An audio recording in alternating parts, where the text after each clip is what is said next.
우리 말씀 나누겠습니다. 오늘 본문은 무리가 몰려왔다라고 시작합니다. 1절에 보면 무리가 몰려와서 왜 몰려왔는가? 하나님의 말씀을 듣기 위해. 다른 이유가 없어요. 무리들이 예수님께 온 이유는 딱 하나, 하나님 말씀 들으려고 왔다. 어쩌면 이 순수함 때문에 그들의 모임 가운데는 귀신이 떠나가고 병자가 낫는 기적이 일어났던 것일 수 있습니다. 또한 예수님도 순수하셨죠. 예수님은 단 한 번도 사람을 모으려고 하신 적이 없습니다. 그저 한 명이든 두 명이든 우리 앞으로 보겠지만 한 명을 찾아서 가세요. 100명이든 상관없이 복음이 필요한 자에게 가서 구원의 말씀을 전하시죠. 이 순수함 가운데 귀신이 떠나가고 병자가 낫는 기적이 나타나는 거예요. 예수님과 거짓 지도자들의 차이죠. 거짓 지도자들은 선동합니다. 그리고 사람들 모으려고 하고 자기 뜻대로 사람들 움직이려고 하나님의 말씀도 막 사용하죠. 그러나 예수님은 성경 어디에도 사람을 내 편 만들려고 말씀을 사용하신 적이 없어요. 오히려 사람들이 몰려오면 떠나셨습니다. 한적한 곳으로 가셨어요. 그리고 하나님의 뜻대로만 행동하려고 하셨죠. 저는 우리 복음의 교회 가운데도 이 순수함이 있기를 간절히 바랍니다. 그리고 여러분들이 주일에 교회 올 때도 이 목적 하나로 왔으면 좋겠어요. 난 예배하려고 온다. 예수님 높이려고 온다. 또 예수님 사랑 전하는 사람 되려고 온다. 그렇게 순수하게 예배드릴 때 역사가 일어나는데 오늘 우리가 잘 아는 너무나 유명한 일이 일어나요. 우리 1절에 한번 읽어봅시다. 시작. 무리가 몰려와서 하나님의 말씀을 들을새 예수님이 기도를 마치고 이제 사람들 곁으로 내려옵니다. 게레사렛 호수로 왔다라고 하는데 이 게레사렛 호수는 갈릴리 바다의 다른 이름입니다. 그러니까 우리나라도 북한산을 옛날엔 삼각산이라고 했죠. 그리고 북한산에 있는 봉우리 중 하나를 또 도봉산이라고 하는 것처럼 이스라엘 사람들도 갈릴리를 게레사렛 혹은 디베랴 호수라고도 불렀어요. 그러니까 성경 읽다가 딱 같은 호수예요. 그 호수 한 귀퉁이로 예수님이 오자 무리가 왔다 그래요. 이 당시에 무리는 한 10,000명에서 20,000명 최소 그렇게 추정합니다. 예수님이 오병이어 기적을 행할 때 남자만 5,000명이라고 한 것에 이렇게 추정해서 그렇게 생각하는데 한번 상상해 보세요. 여러분의 상상을 돕고자 제 그림을 준비했는데 예수님이 호숫가에 딱 오셨어요. 근데 예수님 주변으로 사람들이 막 몰려오는 거예요. 호숫가 이쁘죠? 육지 위에 예수님이 있으니까 예수님이 여기 있으니까 아이들도 오고 또 예수님이 아픈 사람 고치니까 아픈 사람도 됐고 오고 구경꾼도 오고 사람들이 막 몰려왔어요. 여러분 그럼 어떻게 되겠습니까? 10,000명이 몰려오면 누가 예수님인지 누가 보러 온 사람인지 계속 띄어놔 주세요. 분간도 안 됐을 거예요. 게다가 음향장비도 없던 시절에 사람들이 중구난방으로 몰려오니까 예수님이 말을 해도 들리지도 않았을 거예요. 아마 지금 시대였으면 경찰이 와서 다 해산시켰을 것입니다. 큰 문제가 생긴 거죠. 말씀 전하려고 하는데 도저히 말씀을 전할 수가 없는 거예요. 엄청난 문제인 거예요. 예수님 입장에서는. 근데 그때 예수님은 이 문제를 어떻게 해결하시는가?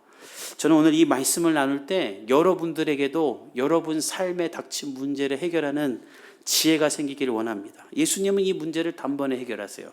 기적을 사용하는 게 아니에요. 우리에게 필요한 지혜를 사용하세요. 우리 2절에서 3절 한번 같이 읽어봅시다. 시작. 호숫가에 배 2척이 있는 것을 보시니 어부들은 배에서 나와서 그물을 씻는지라. 예수께서 한 배에 오르시니 그 배는 시몬의 배라.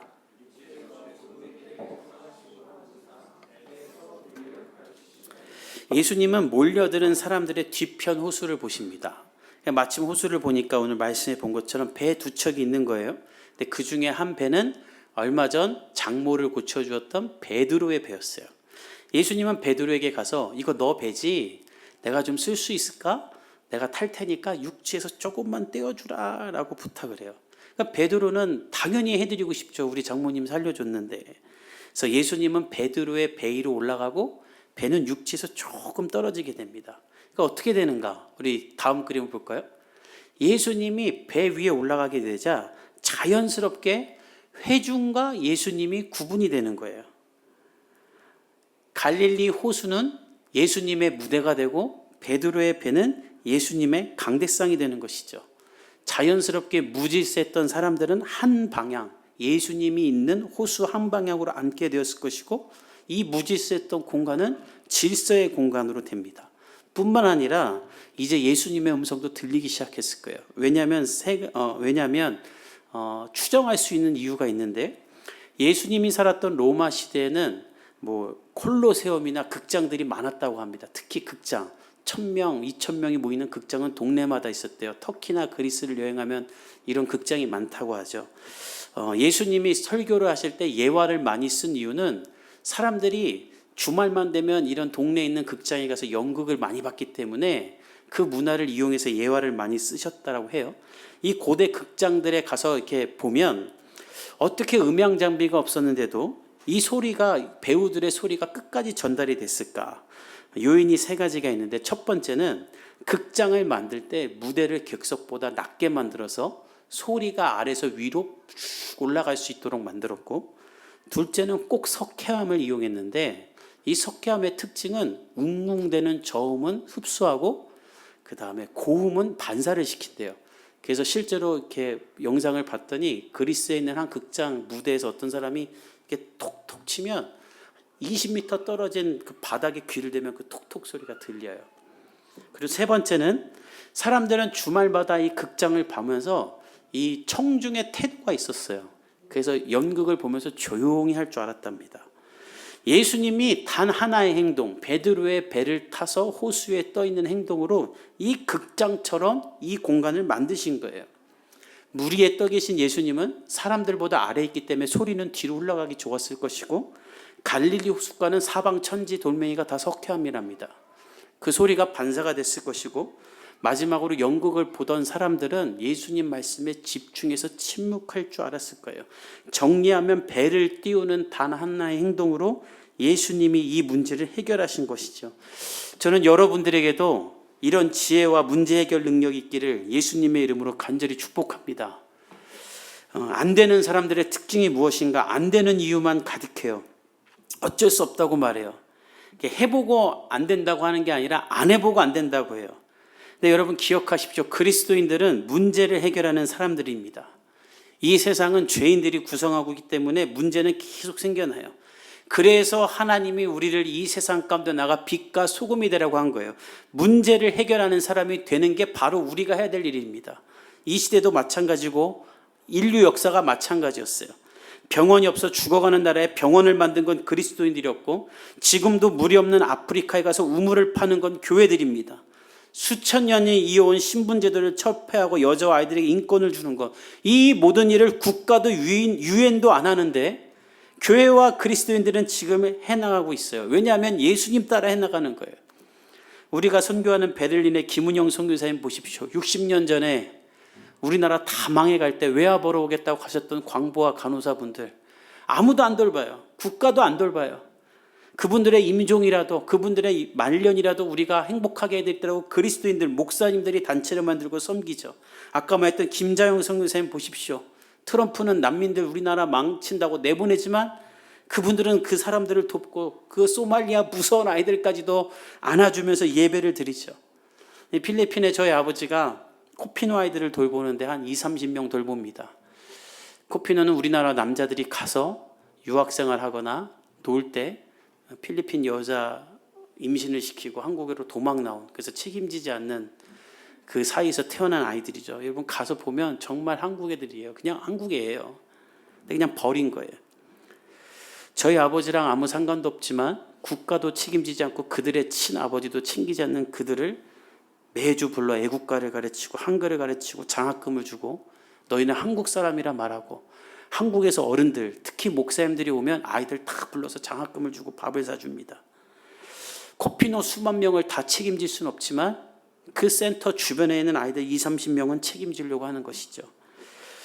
사랑하는 성도 여러분, 지금 이 시대에는 문제를 해결하려고 하나님 앞에 나가는 사람이 필요합니다. 예수님도 죄로 죽을 수밖에 없는 인간의 문제를 해결하기 위해 이 땅에 오셨고, 그 일을 위해서 생겨나는 문제를 다 해결하고 계시는 거예요.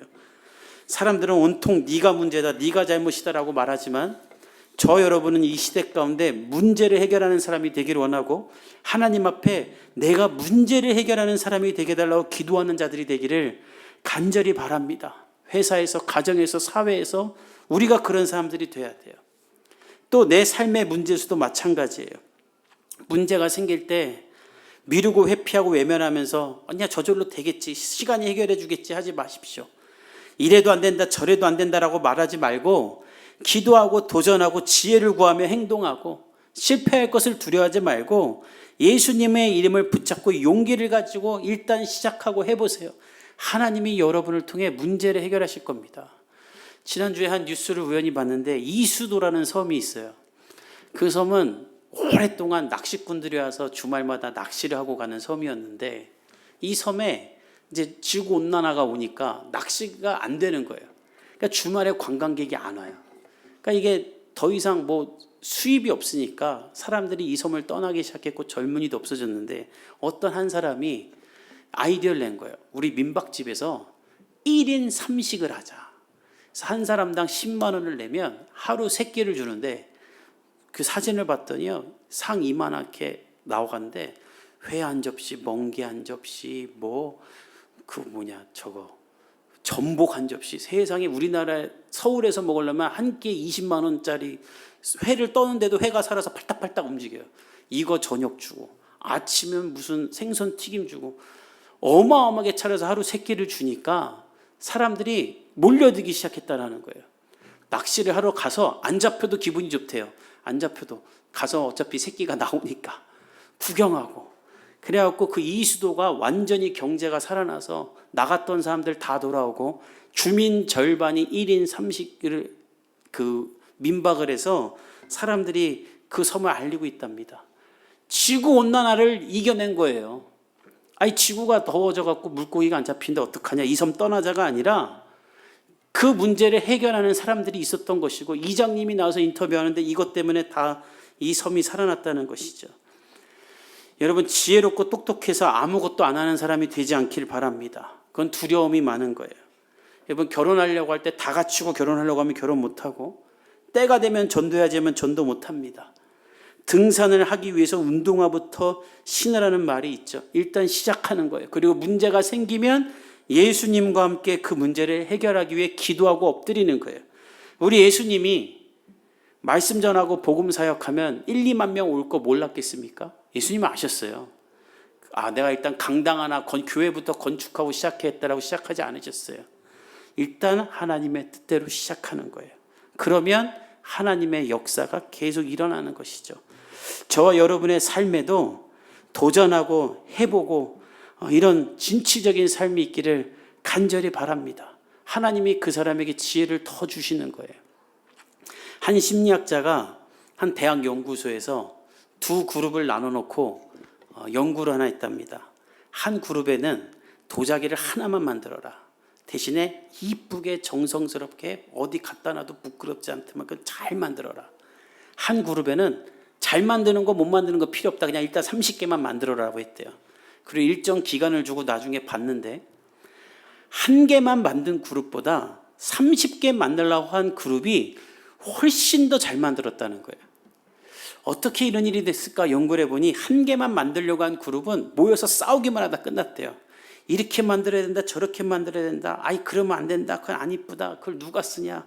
근데 30개 만들려고 한 그룹은 그냥 만드는 거예요. 막 그냥 이렇게도 만들고 저렇게만 만들고 만들다 보니까 숙달이 되고 만들다 보니까 실력이 향상돼서 그냥 잘 만들어지게 된다라는 거예요. 저와 여러분이 이렇게 마음껏 도전하는 사람들, 문제를 해결하는 사람들이 되기를 바랍니다. 예수님은 그런 삶을 일생 동안 사세요. 그리고 그런 과정 가운데 자신의 제자도 만드시는데 오늘 본문이 그 본문이에요. 우리 4절 한번 같이 읽어봅시다. 시작. 말씀을 마치시고 말씀을 마치신 예수님은 배의 주인이었던 베드로에게 가서 3가지 명령을 하십니다. 첫 번째, 깊은 데로 가라. 두 번째, 그물을 내려라. 세 번째, 고기를 잡으라.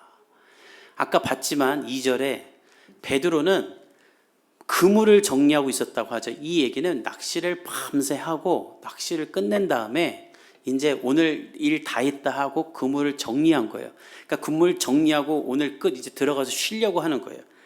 근데 그때 예수님이 와서 다시 낚시를 하라는 거예요. 5절에 보면 베드로는 밤을 새고 물고기를 잡았지만 한 마리도 잡지 못했습니다. 그러니까 얼마나 지쳐 있겠어요. 그리고 얼마나 허탈했겠어요. 어부가 물고기를 못 잡아. 그래갖고 와서 에이 그물이 있으면 뭐하냐, 물고기도 못 잡는데 하면서 그냥 어쩔 수 없이 그물을 씻고 다 정리했는데, 낚시라고는 한번 해본 적도 없던 목수 출신 예수님이 깊은 데로 가서 그물을 던지라는 거예요. 그냥 말 그대로 빡치는 소리죠. 이걸 하고 싶겠습니까? 시키려면 그물 정리하기 전에는 와서 시키던가, 다 정리하고 들어가서 자야지 하고 있는데 와서 다시 하라는 거예요. 특히 갈릴리 바다는 해가 뜨면 아무도 낚시를 안 한답니다. 이게 해수면 온도가 높기 때문에 물고기들이 다 어디 밑으로 들어가서 잠을 잔대요. 그러니까 이게 낚시해서 잡힐 게 아니에요. 베드로는 그걸 다 알고 있죠. 근데 예수님이 와서 깊은 데로 가서 다시 배를 끌고 멀리 가서 그물을 또 내려라. 그러면 고기를 잡을 것이라는 거예요. 이 말도 안 되는 소리 앞에 베드로는 어떻게 하는가? 우리 5절에서 7절 읽어봅시다. 시작. 시몬이 대답하여 이르되 선생님, 우리들이 밤이 새도록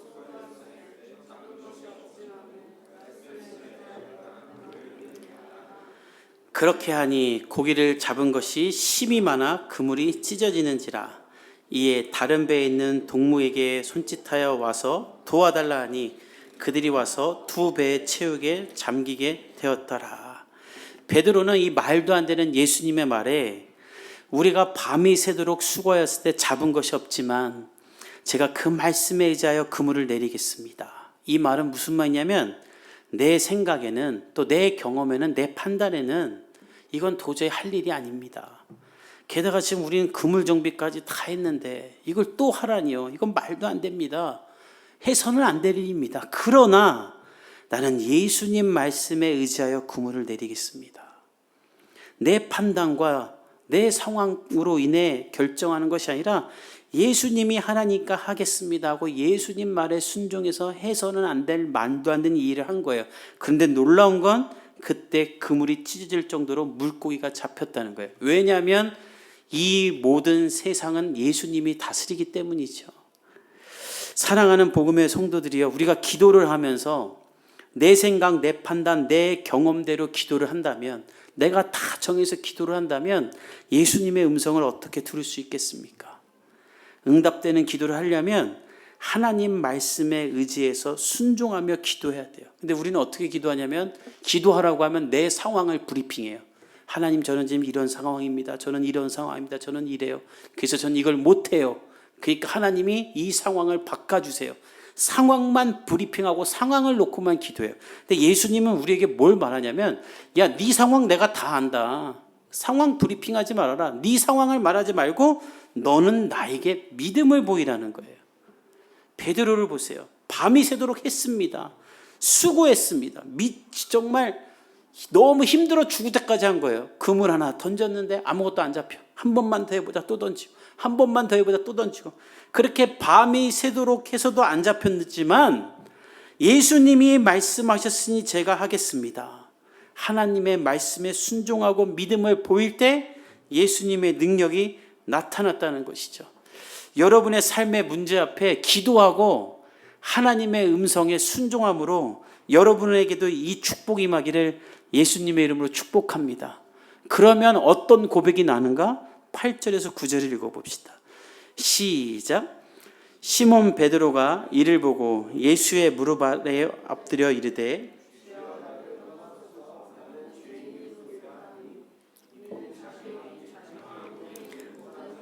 고기 잡힌 것으로 말미암아 놀라고. 베드로는 말도 안 되는 상황에서 고기가 잡힌 것을 보고 어떻게 행동하는가? 고기 세지 않아요. 이야, 고기 잡았다. 나 이제 부자 됐다. 그 얻은 것으로 기뻐하지 않아요. 여러분, 응답받은 사람들이 첫 번째 하는 고백이 뭔지 아세요? 오, 하나님 땡큐 11조 내겠습니다. 이게 아니라는 거예요. 베드로가 첫 번째 하는 고백은 무엇인가? 예수님 앞으로 달려와 엎드립니다. 그리고 두 번째, 나는 죄인입니다라고 말해요. 원문을 보면 죄로 물든 남자입니다라는 뜻으로 나는 이 세상 살면서 죄로 물든 존재입니다. 당신으로부터 이런 기적과 응답을 받을 만한 존재가 아닙니다 말이에요. 그래서 오늘 본문에 나를 떠나달라고 하는 거예요. 예수님과 같이 있고 싶지 않아서 떠나달라는 게 아니라 예수님은 당신은 나와 같은 사람과 있어서는 안 됩니다. 나는 당신에 비해 너무 더럽고 추한 존재입니다. 이런 응답을 받을 만한 사람이 아니라는 거예요. 이게 예수님 만난 사람들의 특징이죠. 예수님 만나면 예수님이 잡게 해준 물고기가 보이지 않아요. 정말 예수님께 응답받은 사람들은요, 와, 드디어 예수님이 응답했구나. 야, 내가 이걸 위해 이때까지 교회 다녔다. 이렇게 말하지 않아요. 정말 예수님의 응답을 발견한 사람들은 그 응답으로 말미암아 예수님이 나에게 함께 하셨구나. 예수님이 나와 같은 존재를 위해 응답하셨구나. 예수님이 나 같은 죄인을 위해 죽으셨구나라는 생각에 눈물만 흘리죠. 예수님의 은혜에 거룩하신 예수님과 죄로 오염된 나를 보며 이 상황이 감당하지 못해 엎드리고 회개하게 되죠. 그 은혜에 눈물만 나게 되죠. 베드로가 그 상황 가운데 들어간 거예요.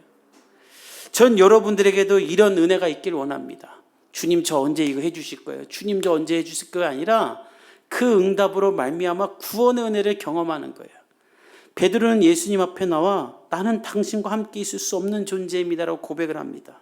근데 그때 예수님은 또 한 번 상상도 하지 못한 말을 하세요. 우리 10절에서 11절 읽어봅시다. 시작.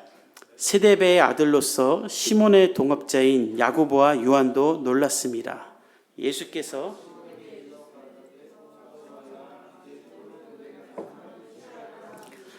그들이 베드를 육지에 대고 모든 것을 버려두고 예수를 따르니라. 이 현장에는 야고보와 요한도 있었습니다. 야고보와 요한은 베드로와 함께 예수님의 수제자가 되는 사람이죠. 야고보는 최초의 순교자가 되고 요한은 우리가 잘 아는 요한복음, 또 요한계시록, 요한 1, 2, 3, 4를 쓰는 다른 동명이인의 요한이라는 장로가 썼다라는 말도 계시지만 그 예수님이 사랑하는 제자 요한도 함께 있었어요. 그들이 아마 베드로를 도와서 물고기를 이렇게 건졌던 것 같아요. 이들은 모두 이 예수님의 말씀에 놀랍니다. 왜냐하면 이 갈릴리 바다에서 평생 낚시했는데 이건 말도 안 되는 기적인 거예요. 그런 베드로와 야고보, 요한에게 예수님은 말씀하십니다. 나를 무서워하지 말아라. 내가 거룩하고 너희들 더럽다고 내가 너희들을 심판할 것이 아니다. 다만 내가 이제 앞으로는 너희를 사람을 취하는 나의 제자로 삼고 싶다. 너희들 낚시하지 말고 나를 따르지 않을래? 그 말에 이 세 사람은 베드를 육지에 내놓고 모든 것을 버리고 예수님을 따르게 됩니다. 이거 쉽지 않아요. 당시에 갈릴리 바다에 배를 가진 어부라는 것은 엄청난 부를 가진 사람이래요. 부자 된대요, 그냥. 갈릴리에 물고기가 워낙 많기 때문에 네 배가 있고 네 구물이 있으면 먹고 살만하다는 사람이란 겁니다. 근데 그걸 다 버리고 예수님을 따라갔다라는 거예요. 왜 예수님을 따라갔을까요? 이들은 평생 아마 물고기 잡으면서 나는 그냥 이렇게 살 사람인가 보다. 이렇게 사는 게 내 인생인가 보다. 아마 그렇게 생각하고 그냥 물고기 많이 잡는 게 인생의 목표였을 겁니다. 그거 말고 뭐가 있어요?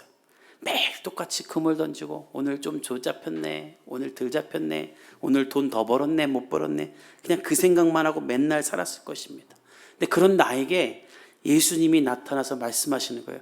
나는 너희를 매일 얼마 벌었네, 얼마 못 벌었네, 오늘 더 벌었네, 조금 벌었네, 내 통장에 돈이 얼마네, 이것만 세는 존재가 아니라 너희를 통해 이 세상의 수많은 사람들을 구원하는 나의 제자로 만들고 싶다.